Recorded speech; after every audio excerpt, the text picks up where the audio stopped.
their ventures. They will not be receiving Q&A, but they will get written feedback upon the conclusion of tonight. We will then transition to our 3 acceleration track teams. These teams will have 5 minutes to pitch their ventures, and they will have 3 minutes of Q&A with the judges. And then once all of our teams have concluded pitching, our judges will adjourn themselves and deliberate on our winners. And during that deliberation period, we invite you to join us just outside for food and drink, a small reception. And then we will come back and return for the award ceremony. So and for our folks online, if you miss anything, we will have links of recorded video. So we see you on the live stream. So if you miss anything, don't sweat it. If you have a technical issue, we have got it all recorded. Okay, so our first pitch tonight is coming to us live from. There we are, live from Paris, France, via Zoom.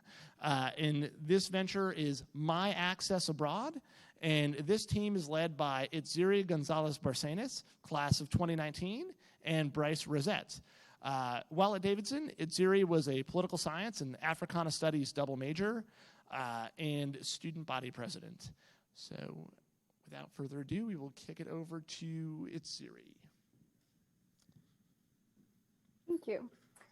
Excited to be here. A little tired, but really excited. So, can I go ahead and start? Sorry. Can you hear me? Hello? Yes, you're good. Go, okay. Terry, sorry. Okay. Okay. In 2017, Bryce came to the US as an international exchange student. That's where we met and our story began. After his studies, he wanted to stay to work, but to his surprise, it took an excruciating 15 months before he was able to find a job willing to sponsor his work visa, despite having a graduate degree and 2 years of experience. We interviewed a dozen of immigrants and realized he's not alone. In fact, there are 1 million international students in the US every year. And out of them, 60% want to stay, but only 20% end up being able to do so. And despite this, there have been an increase of a lot of immigrants over the past decades in the US. Although international students have access to free resources online and career services at their university, they still feel like they have a lot of issues through sponsorship, networking, and interview prep, which is why we have developed an easy-to-use interactive resources.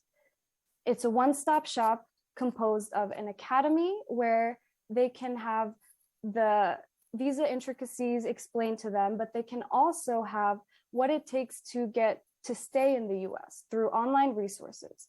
We also have a community where they can feel like they have the support that they need, connect with potential employers, and also collaborate with their peers. We have a B2C subscription business model where we will try to have a beta test free of charge for 15 international students, where we can get initial feedback and success rates. We have calculated that we need $10,000, including startup costs. So the impact will be really great for the award money to run this program. We have ourselves gone through a lot of immigration struggles. I was actually undocumented in the US, and then I had DACA. And Bryce actually had to renovate his J1 visa 3 times. So we know what it's like to navigate these issues.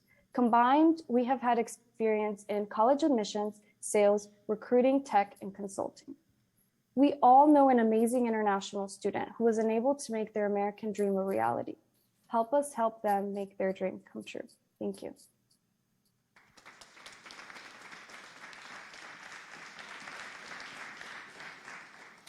Fantastic. Thank you, Itziri. Thank you for staying up I'm guessing past midnight. We appreciate that. Thank you so much. All right. I would like to invite now our next venture, Black is Women. This team is led by Markia Humphreys, class of 22, Bree Burrell, class of 23, Michaela Binter, class of 20, and Stevani Melton. Markia, Michaela, and Bree, again, are all alumni. Markia is an art major, Bree is a psychology major, and Michaela double majored in art and biology. So up here we have Markia, thank you, and Bree. Take it away. Thank you very much.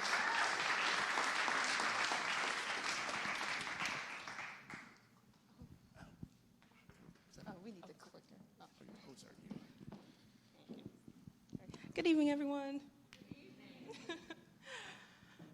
So how many of y'all have heard of the term starving artist? Majority of you, yes. Well, what if I told you this is a thing of the past? This is an NFT, also known as a non-fungible token, and it's valued at 3.19 Ethereum, which is equivalent to $10,400 US.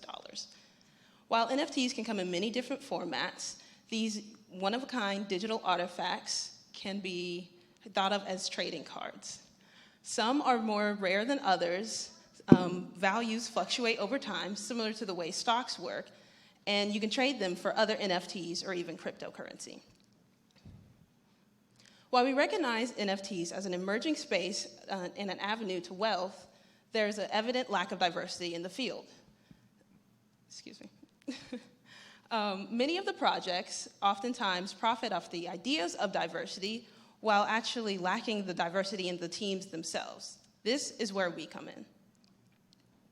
We are Black as Women, which is an interdisciplinary collaborative NFT project based on representing and celebrating Blackness and womanhood.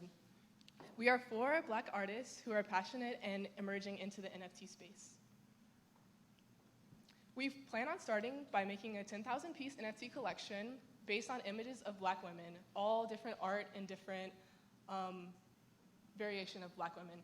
So we plan on utilizing a collaging style to combine our 4 unique styles.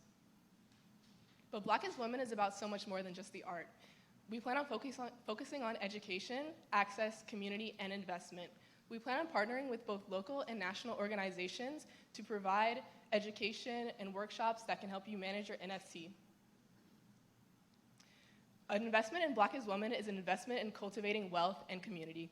Thank you. Thank you.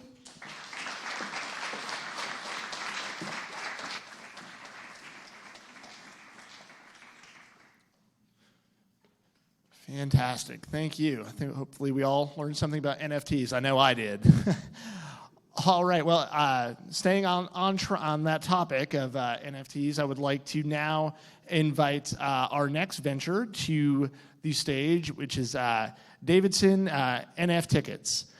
So this team is led by Olsen Budener, class of 23, a computer science major, Dan Ukalov, class of 24, an economics major and computer science minor, Naya Ma, class of 24, a computer science and math minor, and Drew Beamer, class of 24, a computer science major.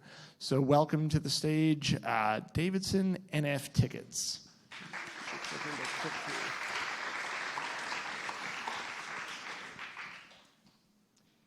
So I'm sure you haven't heard enough about NFTs lately, but we're going to tell you a little bit more with Davidson NF Tickets.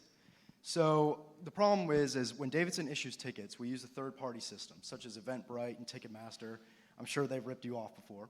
So our plan is to eliminate this third party by eliminating high service fees with NFTs, where Davidson can, collect royalties on the resale, as opposed to when the third party before would take all the profit. And now these new tickets will be able to be collectible and resellable. That's where we come in. Davidson NF Tickets allows companies to issue tickets as NFTs, and they can profit off of resale. So how does it work? Well, an institution like Davidson issues tickets through us as NFTs, and whenever that ticket is resold in the second-hand market, Davidson is paid a royalty off of the profits made. This is a prototype we have built using React and JavaScript. As you can see, you can issue tickets and also sell tickets under the profile page. Each ticket will be attached to an NFT art piece done by Davidson artists. So our niche that we're going to go for is college sports. Our teammate, who's unfortunately sick, has the connections to spread us to the other schools. We have 3 business options: a flat rate, service fees, or royalties that will join in on the profits with Davidson.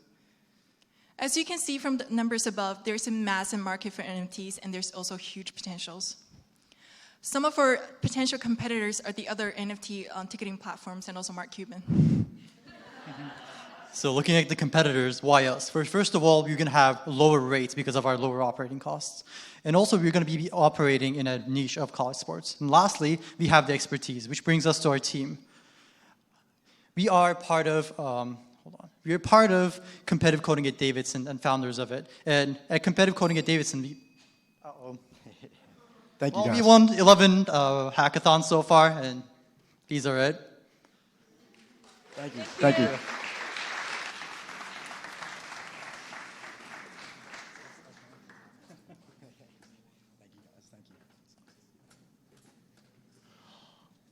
All right, thank you very much. We're moving on to our next venture, which is GZM Group. This is led by Kishan Vyas, class of 24, and Luke Marolda. Kishan is a sophomore, economics and computer science double major. So please welcome Kishan to the stage to present GZM Group.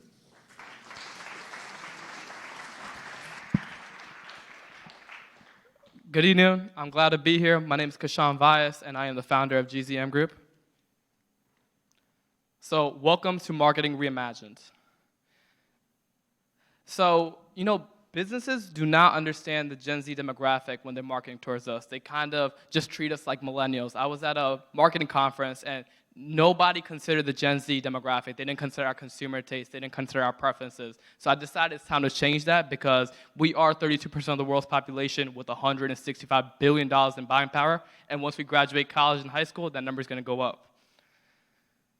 So what do we do at GZM? So we're a digital marketing agency founded to help businesses understand the Gen Z demographic. We do that through a variety of steps, through research, creation, and evaluation. And so what makes us special than every other marketing agency out there with 20 years of experience and PhDs in marketing and whatever they might have? Welcome the incubation of ideas and innovation. This is a team of 100 undergraduate students, which we plan to have 1,000 if we win this grant. And this is essentially a team that's going to help with each marketing campaign. So it's a team that I've developed, and before any marketing campaign goes live, it's sent to this team, and this team has the time to review it and send us feedback, whether about the message resonated with them about what the campaign is trying to get across. So what we offer and kind of how do we make money? So we offer these 3 services, which are pretty standard at every marketing firm, and we add the III service on top of that for free. And how we kind of make money is through charging a monthly service fee, that's a flat fee, and then we make a bonus on how well the campaign does. So, change with the world, change with GZM. It's time to give Gen Z a voice about the issues that matter to us. Thank you.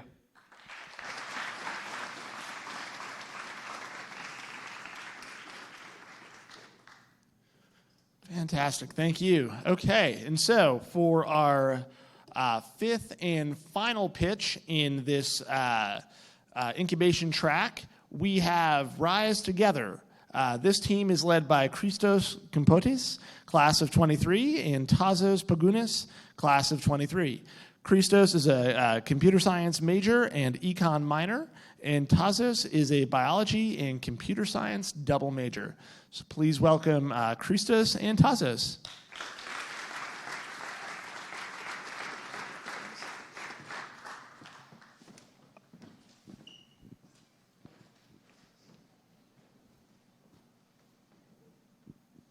Hello everyone, I'm Tassos. And I'm Christos. And we come from Greece. We have traveled more than 5,000 miles away to pursue the opportunities that are virtually non-existent back home. Do you remember the 2008 economic crisis? Greece went through the same thing, but we never bounced back. This has resulted into having the highest youth unemployment rate in Europe with a staggering 32%. Things look even worse when you realize there's a complete absence of internships and practice opportunities for young people. Oddly, however, Greece's private sector comprises 99.4% of small businesses that struggle to hire talent affordably. We must address the issues stemming from unemployment and job insecurity, and for that reason, we came up with Rise Together. Our initiative aspires to lay the groundwork for upward mobility and economic growth. Our vision is to serve the underserved by leveraging an easy-to-use application that connects young professionals with small businesses, a novel approach to the untapped Greek labor market. Specifically, we want to match them with one another, based on employee skill set and business needs in order to make the process easy and efficient. Our unique expertise on the Greek market and our passion to spark change in a suffering Greek economy fuels our desire to innovate and provide the opportunities our peers lack. Economic conditions have driven more than 500,000 young, educated people out of the country in the pursuit of a better future. The Greek government has made it a high priority to keep them within the country, and this creates a huge opportunity for us, as Rise Together could be a powerful tool in the government's disposition. Our venture will also generate revenue by charging businesses a fee after its successful match and through direct sales of the product to larger institutions such as universities. Our next step involves building a functioning prototype that we can present to clients in Greece over the summer in order to get feedback and perfect our model. We are asking the Nisbet Fund for the maximum prize to allow us to build our prototype and encourage communities to rise together. Thank you.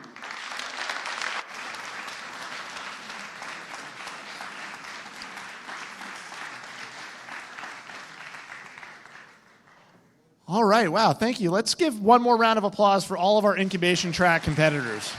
I think they did an outstanding job. Good job, everybody.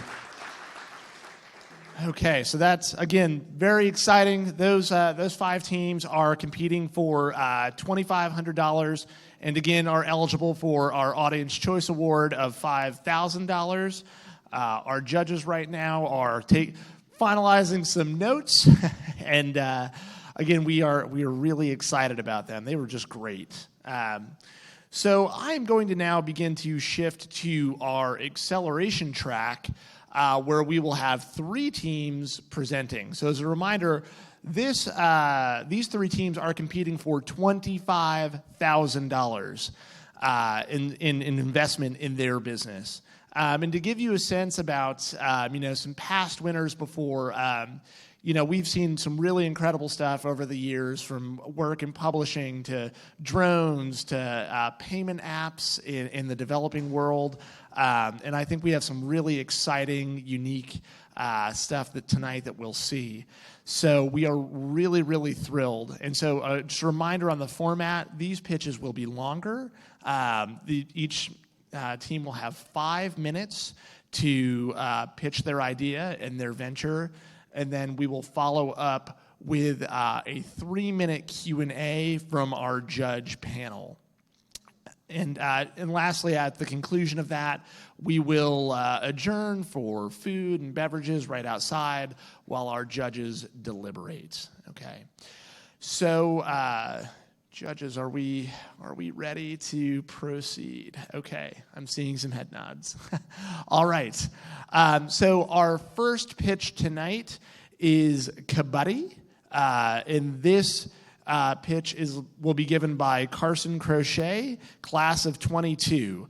Carson is a German and Arab studies double major and a current member of the Honor Council. So let's give a warm welcome to Carson. Thank you.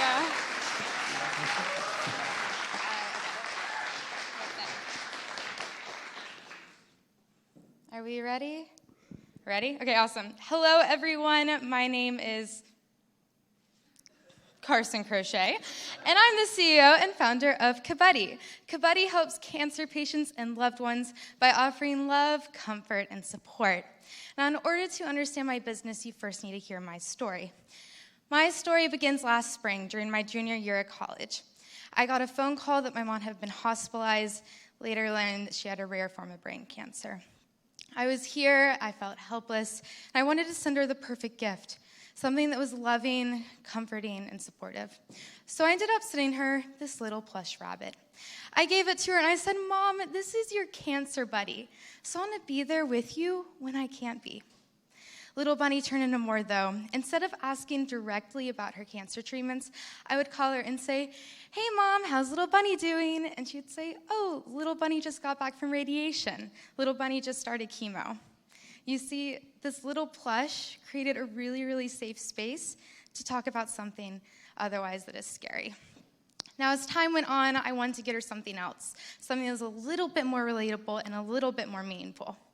And did you know there's one mammal out there that's highly resistant to cancer? And it's the naked mole rat. If you've never met one before, this is a naked mole rat. They're not only hairless, but also resistant to cancer and used in our biomed research today. Knowing this, I began contacting manufacturers to make something that's kind of ugly into something that's cute. And this is our first Kabuddy. Now, I'm not the only one that was looking for the perfect solution and gift to send my mom. That brings me to ask, how many of you here today know someone with cancer? Go ahead, raise your hand, and then look around. You're not alone. Sadly, 1.7 million individuals, just in the United States alone, are diagnosed with cancer every single year. To put that in perspective, if each patient only has 10 loved ones, that's millions of people just like you sitting here and raising your hand because you love someone with cancer. Now, you've probably turned to the current forms of solutions, whether that be sending flowers, food, or a card, spending time with this patient, or donating on behalf of them to research. Now, these are all great options, but with My Little Kabuddy plush, I believe I found something that's additionally long-lasting, personal, and memorable. And this brings me to what's sitting in front of you, judges. Feel free to open and explore them. To the audience, this is our Kabuddy Care Package. This is something that anyone can send any cancer patient from afar. Inside, you're greeted by bright, colorful tissue paper, a personal note, your Kabuddy plush, a journal, an info pamphlet. It cost me $13 to produce and ship every box. I'm selling them for $35, with 25% of profits being donated directly back into rare cancer research, just like my mother's type of cancer. And this is only the beginning. Currently, we're going to launch with selling our care packages and then move to sell our Kabuddy plush as wholesale to hospital gift shops and retail spaces. We're also working on product development. We're in our first manuscript phase of a storybook to talk about a cancer diagnosis through the lens of a naked mole rat. And additionally, we want to build out an online community at kabuddyclub.org, a place where anyone who sends or receives a care package can go and connect with others based on cancer-related experiences. Now, I've talked to many cancer patients and caregivers and loved ones while going about this journey. One of which, who is a mother of a young cancer patient, told me that she saw Kabuddy as being consistent and a comfort in between the hospital and home. I also spoke with Tim, who's in recent remission of his cancer. When he was diagnosed during the pandemic, he turned to the internet to find anyone to talk to. He found nothing, and when he heard of Kabuddy, he said he sees it as a tool, one that can connect and comfort those. And that is why I'm here today, asking for $25,000 to impact all of these cancer patients and all of these caregivers and loved ones. And I can't do it alone. It has taken a team of incredible, passionate young entrepreneurs just like myself from 4 different college campuses to help me build Kabuddy what it is today. Something that is vital to the foundation of my business, and I want to continue with future engagement. And that is why Kabuddy is not just a plush, it's not just a care package, but it's a whole community, increasing awareness, raising research funds, and educating one naked mole rat at a time. Thank you.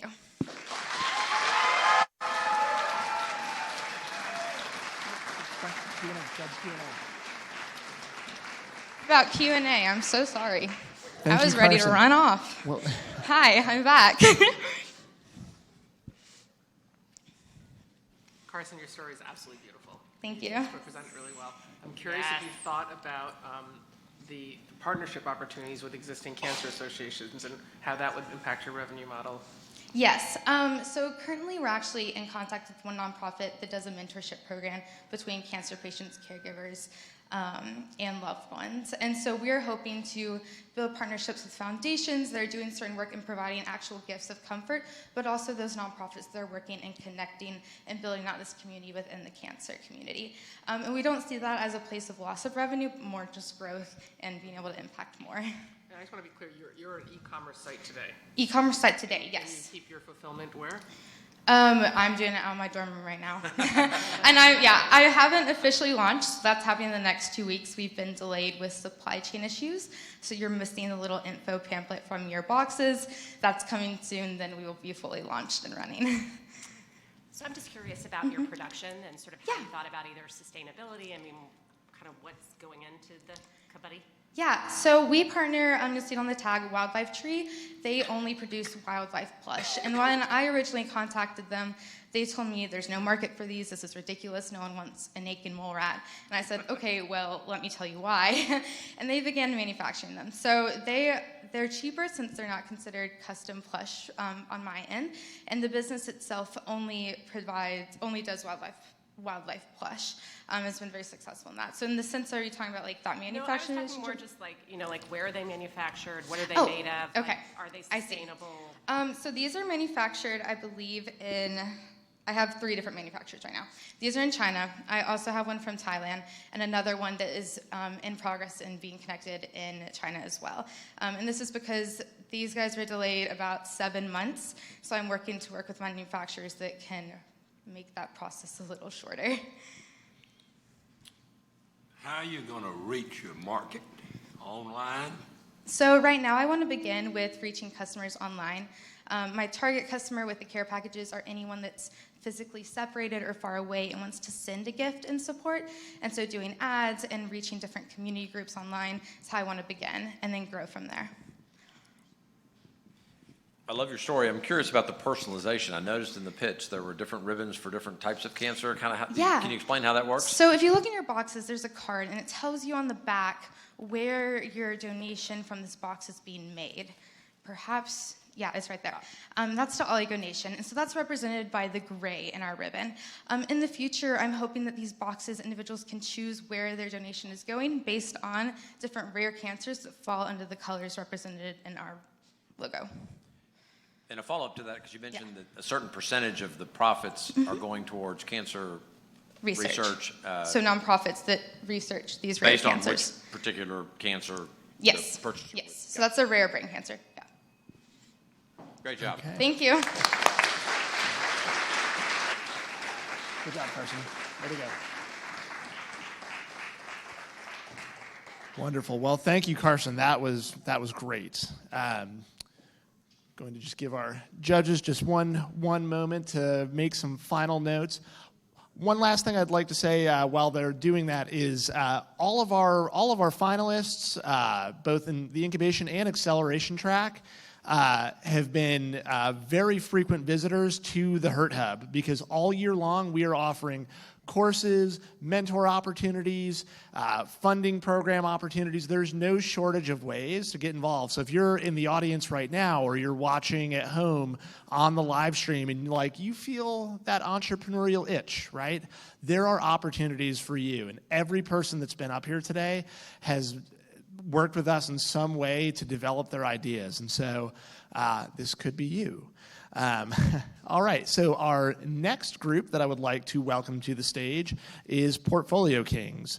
This team is led by Thomas Athey, class of 24, and Ivan Fediv. Thomas is a history and PPE double major from Chicago. So please give a warm welcome to Thomas.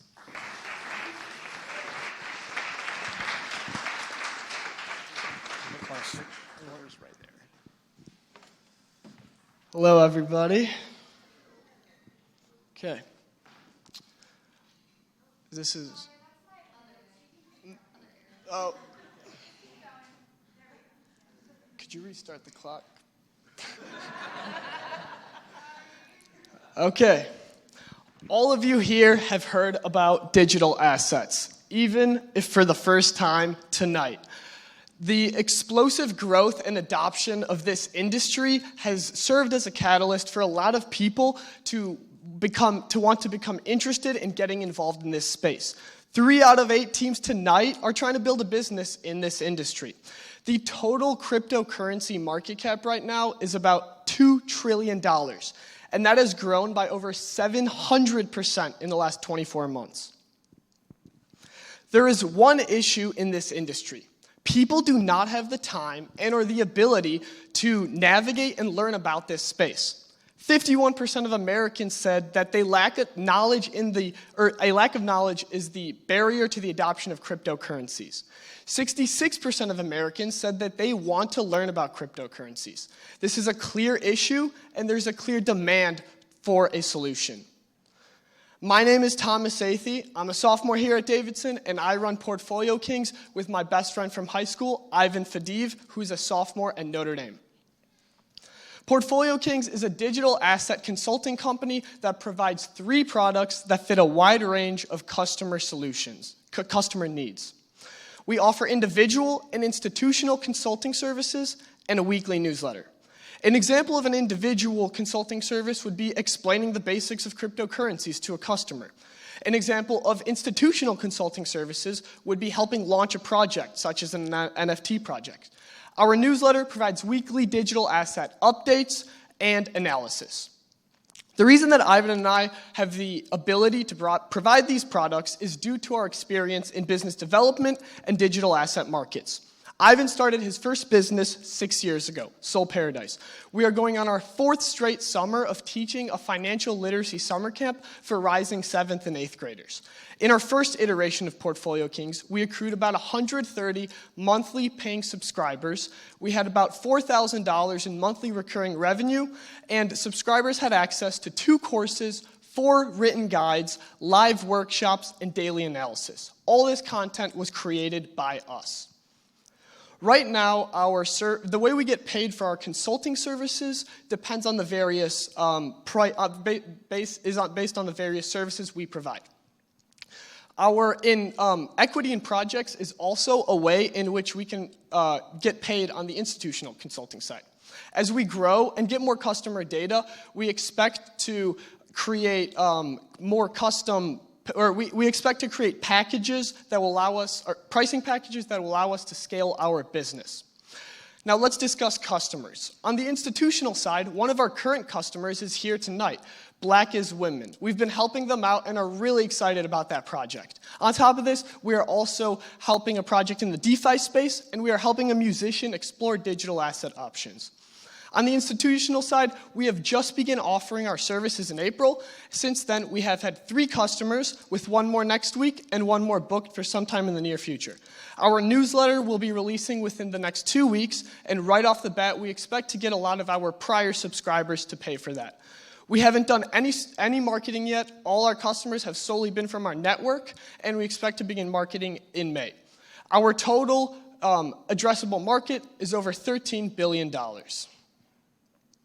We will use the $25,000 to grow our business and to serve our customers. Being so early in this industry means that we are a service that people don't know they need until they see. They simply think digital assets are out of reach.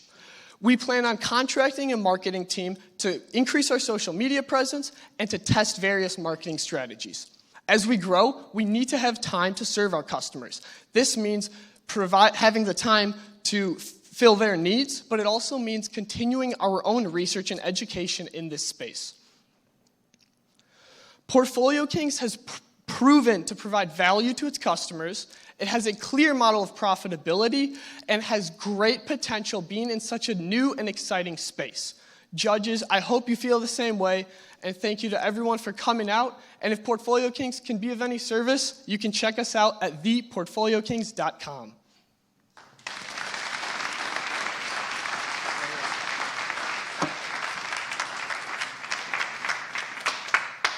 Really great pitch. I guess I just wanted to understand a little bit more how you're going to scale your model. I think obviously the subscription base is really scalable, but when you think about either individual or institutional consulting assignments, if there's only 2 of you, you're capped at some level. So on the individual side, we plan on hiring, because the services we are providing are pretty simple for someone that understands the industry. So we would plan on hiring people that could provide those services, and we don't have to pay them up front. They would just get paid kind of based on a commission off of like an hourly rate, something similar like that. So that would be the plan with that to scale. On the institutional side, those are going to be bigger kind of long-term projects, which Ivan and I, so ideally in the first stage, we'd kind of have people that could help more on the individual side, and we'd take care of the bigger institutional projects. And then also, as we got bigger, hire more people to help with that, possibly a developer who can help on actually building these projects, because Ivan and I don't have the ability to do that right now. Quick question. I'm certain there are at least two judges at the table that are viable customers from you. I won't mention any names. But I'm curious about the competition and how you kind of differentiate yourself. You didn't really address kind of who's providing this type of service. How are you different from them? So honestly, we've done our research, and the only people that are providing this similar type of service are more smaller, almost just singular person, kind of not trying to scale to a big ability. And we saw the major one out there, there was one company, it was just one guy, and he's booked out for 3 months. And then on the higher scale, you have there's a lot of Coinbase, for example, provides education, but you have to know what is Coinbase and how do I even get there in the first place. And they can provide institutional help, but even on their website, you need to have at least $500,000 to invest. But if I don't even know what Coinbase is, how do I get there? So we're trying to, there really isn't anyone that's at that very beginning level of education and help and consulting, at least at a big company. So basically you're having a consulting model in really a new market. So what would I saw you'd take the 25,000 to target to build a website to expand that. Who would you target that to? Yeah, so in my presentation, not sure if you were able to see that, but we used in our total addressable market, Henrys, so high earning, not rich yet individuals. We think that would be a great target, but we also think, we think that higher income individuals will probably be taken care of by larger institutions that will be getting into the space soon. So kind of Henrys and even people below that level. As we grow more on the individual side, we'd like to be able to provide cheaper services because we would have just so many people, so we could provide cheaper services to help more people. And then maybe something on the institutional side would be a bit more expensive, so that would kind of be that Henry demographic. Great. Thank you.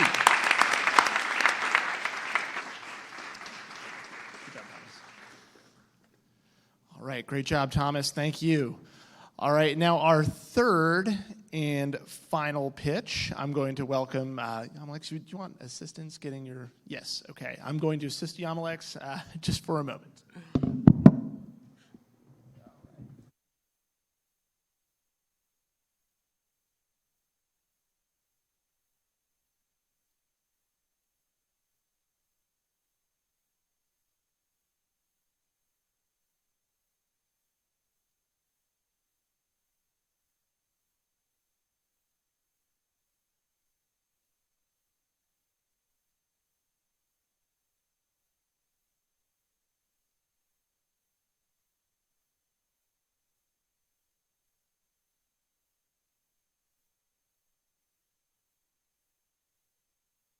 Okay, now that I stole a little bit of the thunder, at least half, so sorry. So I would like to welcome our third and final finalist of the acceleration track, YMLX by Yami. So this team is led by Yamalex Perez Figueiredo, class of 22. Yamalex is a psychology major and studio art minor from Massachusetts. So please give a warm welcome to Yamalex.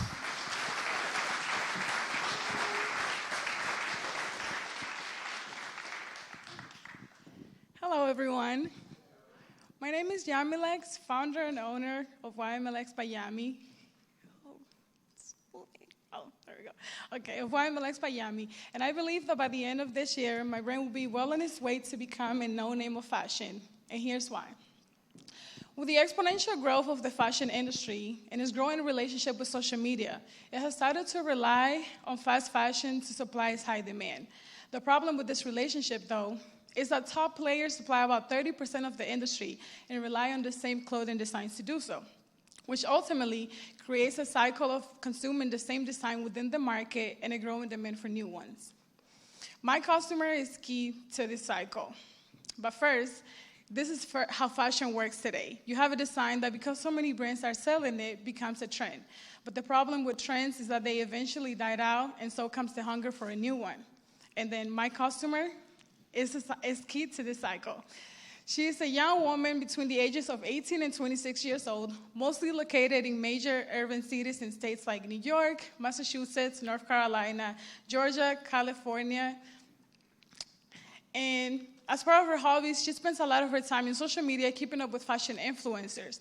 Due to this, she's influenced to maintain a unique style of her own, which means that she spends a lot of her time and money online shopping for unique clothing to add to her style, which then she displays on social media for the social gain of followers and likes, and to personally feel that she's also influencing others with her style. In order to solve this problem, I would design and produce my own clothing designs. These clothes you can see right here are only a few samples of clothing that I've created myself with designs that are unique to me. And though my designs are unique to me, I do realize that they can be copied and reproduced by competitors, just like it happens to many designers. But the thing that will still allow me to stand out from competitors is customer service, which nearly 3 out of 5 customers report it's vital to be loyal to a brand, and almost half of customers say that they will switch to a competitor after one bad experience. So obviously, this is an extremely important aspect of the shopping experience and something I already implement in my own brand. These are some customer reviews about our service, especially our packaging, which after a fast processing and shipping time is our customers' favorite part of shopping with us because it makes an affordable experience feel luxurious. Additionally, ordering is customer-friendly, convenient, and transparent, which makes shopping with YMLX by Yami a simple process that customers enjoy coming back to. By producing my own clothing, I would be able to add quality and originality to my service to fully offer a satisfying customer service experience. Now on to the good stuff. In the 16 months since I've launched YMLX by Yami, I've accrued over $11,000 in gross revenue, with an average order value of $53 and a retention rate of 18.48%, which is more than half the fashion industry's 32% average. Additionally, I price my items 50% over cost, which means I retain at least 50% of profit for every regular price sale I make. 82% of my customer base are email subscribers, and I have grown over 1,500 followers on Instagram. For my next goal, I would like to create a handmade collection, like by design, styled by me. And though I fully funded my venture so far, I would use the $25,000 fund to invest in quality fabrics, pattern and sample making, branding and marketing, and product development. This also includes things like working with models, professional photographers, fashion influencers, and extra labor to help me achieve this goal. In order to survive in such a big industry, my business needs to grow. And to grow, I need money. So that's why I'm here today, hoping that you can see the same passion I saw in myself when I was just a little girl in the back of my house in the Dominican Republic, making outfits for myself and my dolls out of denim clothes and worn-out outfits. This is the same passion that drove me to launch YMLX by Yami during the hardest times of my life, the same passion that got me here today, and the same one that will continue to grow tomorrow. My purpose with my business goes beyond just a passion for fashion. I want to contribute to create a space for Black and brown creatives in the fashion world. I want to inspire young women to be confident in themselves and empower them to do anything they wish while looking good. This blazer is actually from my brand because I truly stand by the statement that if you look good, you feel good. And who can stop you then? Thank you.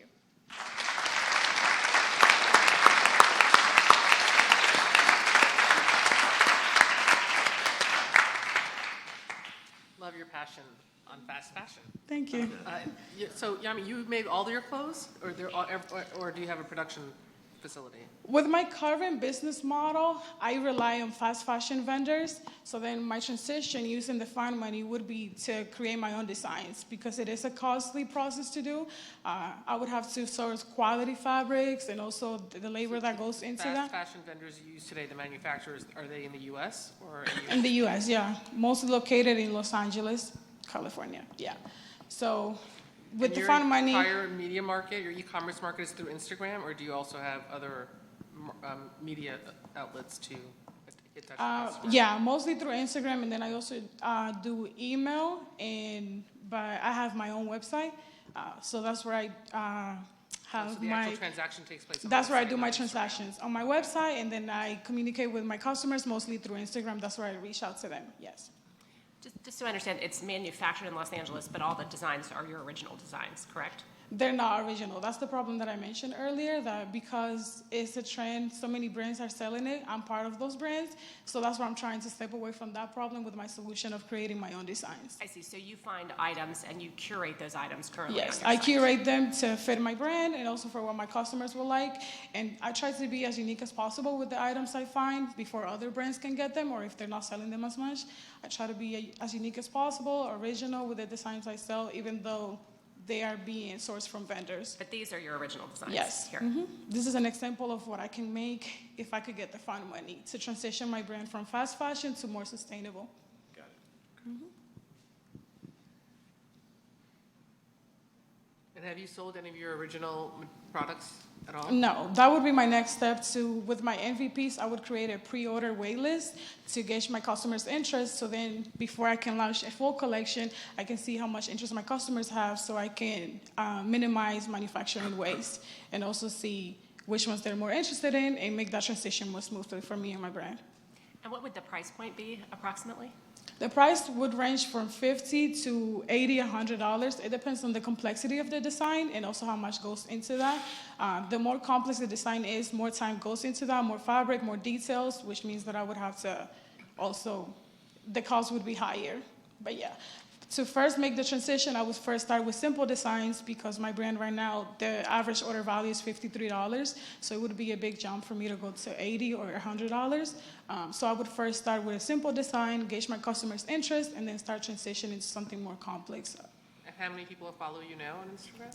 1,500, over 1,500, yes.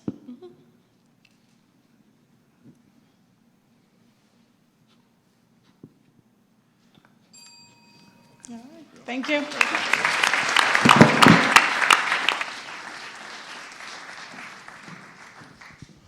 All right, that concludes the.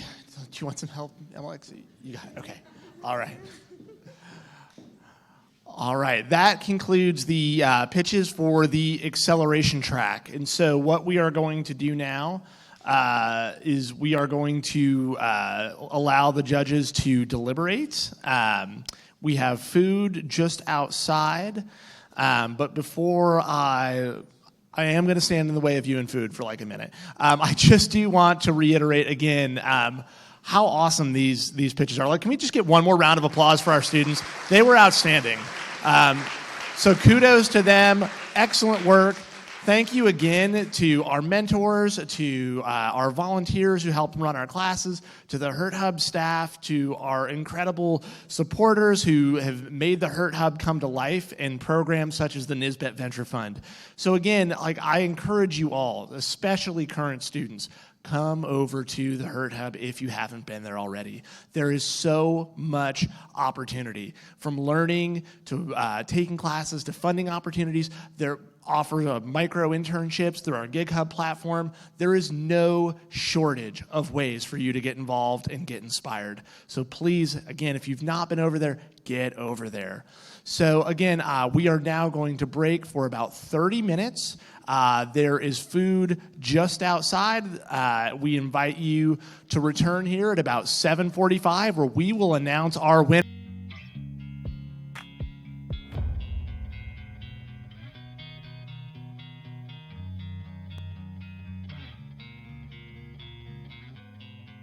All right, everybody, welcome back.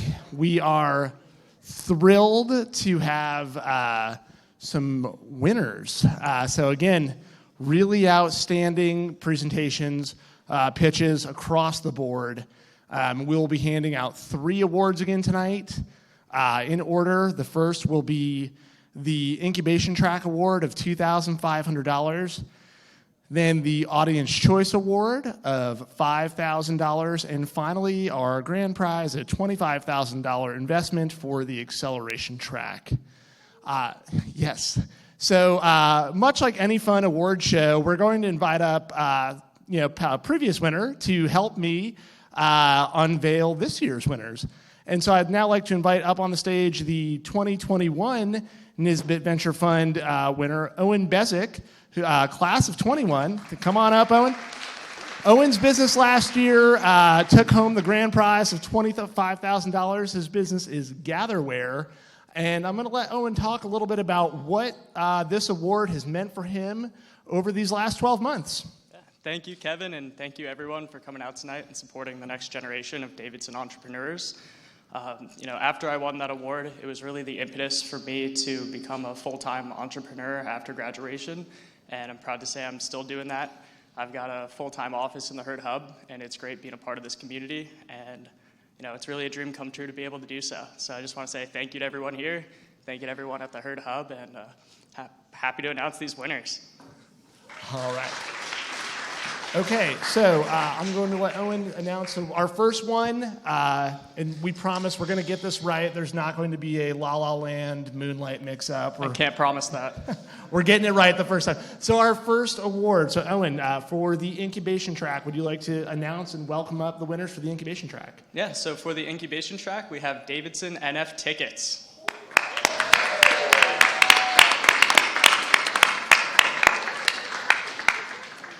And for all of our winners, please stay here.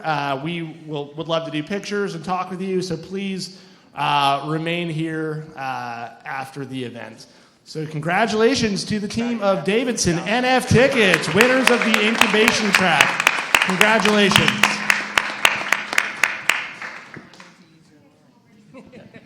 Don't fall off the back.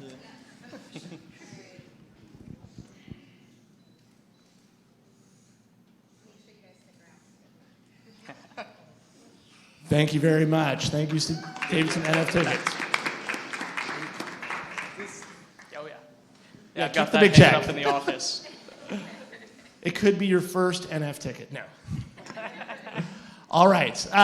Great job, guys. Now, the Audience Choice Award. So recall that these were the pitches that we had posted online. Voting occurred over the last couple weeks. And so we have tallied the votes.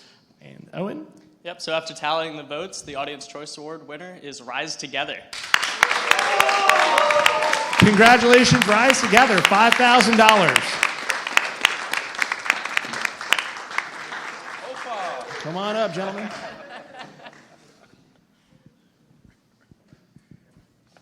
Congratulations, man. Congratulations, guys. Can I take 2 pictures? Yep.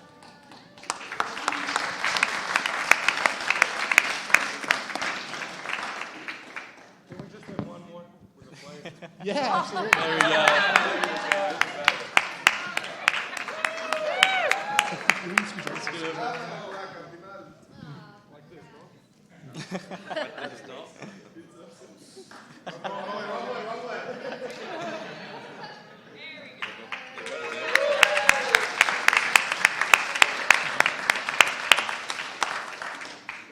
Congratulations, guys. Congratulations.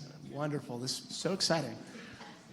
All right. And so now, joining Owen in the pantheon of Nisbet Venture Fund grand prize winners for the $25,000 business investment on the Acceleration Track. Congratulations to Kabuddy.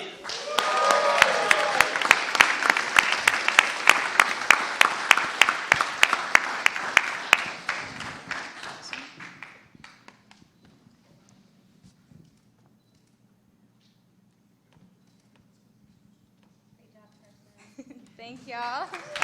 Thank you. Congratulations to our winners. Let's give another round of applause to all of our Nisbet Venture Fund finalists. Congratulations, everyone. so thrilled. We're so thrilled you all could come out and see entrepreneurship and innovation at Davidson College in action. We love the direction of all the programming and the wonderful ideas that come out of this place. I know in this audience right now are some finalists next year. Maybe you don't even know it yet, but you're out there. So please come see us at the Hurt Hub. Keep thinking, keep bringing those big ideas, and have a good evening.